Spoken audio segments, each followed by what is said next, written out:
Number 5 question is, who are you?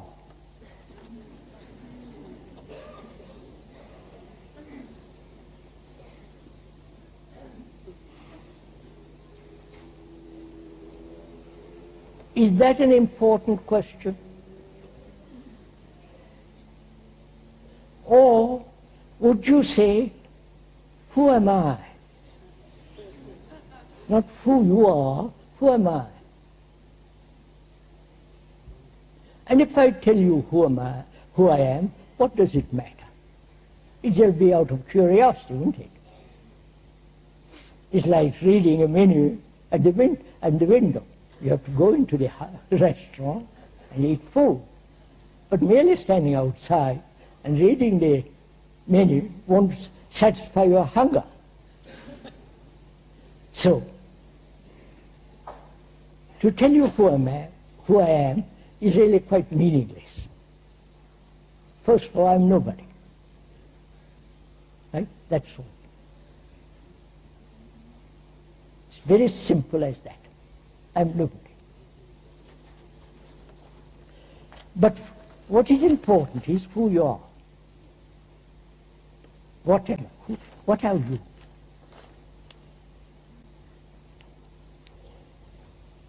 When they ask who you are, in that question is implied, you are somebody very great, therefore I'm going to imitate you.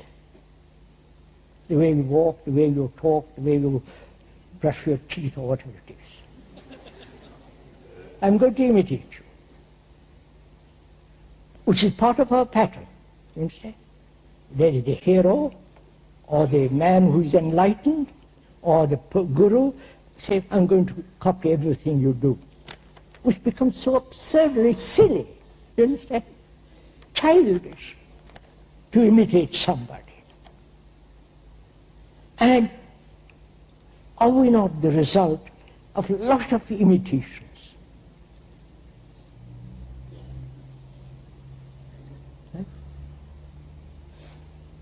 The religions have said,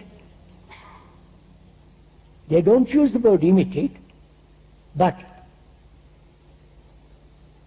give yourself over, surrender yourself, follow me, I am this, I am that, worship, right? All this is what you are. In school you imitate. Please. Acquiring knowledge is a form of imitation.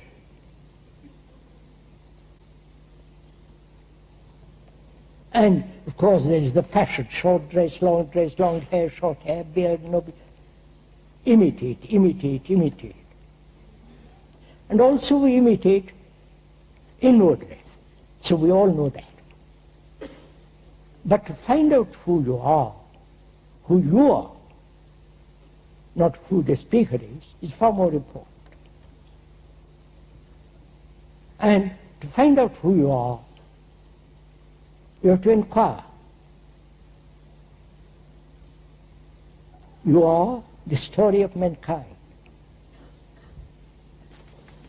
which is really a very, if you really see that, it gives you tremendous vitality, energy, beauty, love. Because it's no longer a small entity struggling in the corner of the earth.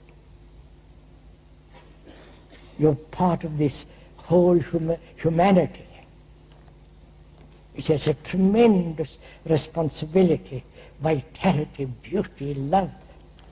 But most of us won't see this.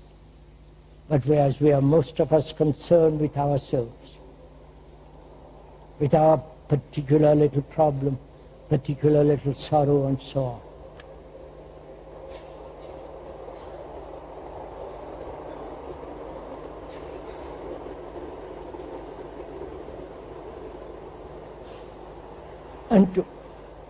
And to step out of that narrow circle seems almost impossible.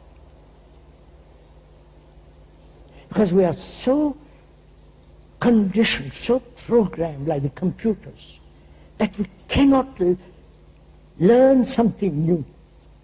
The computer can, but we can't. See the tragedy of it. The machine that we have created, the computer, can learn much faster, much infinitely more than I can, than the brain can.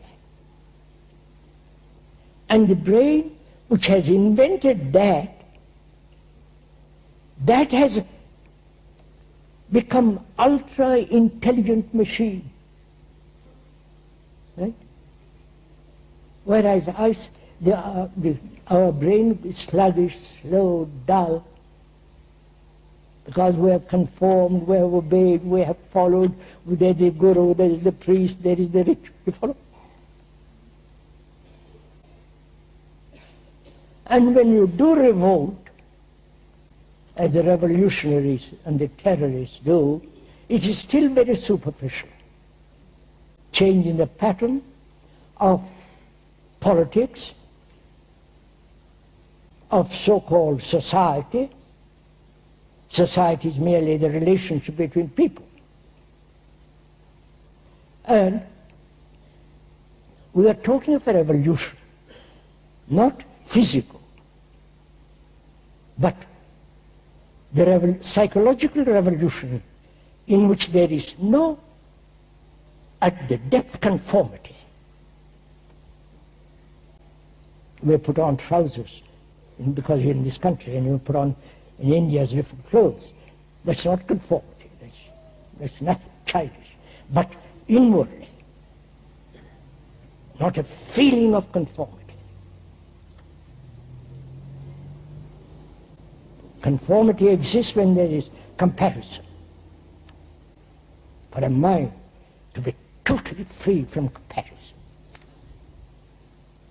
that is, to learn, to observe the whole history which is embedded in you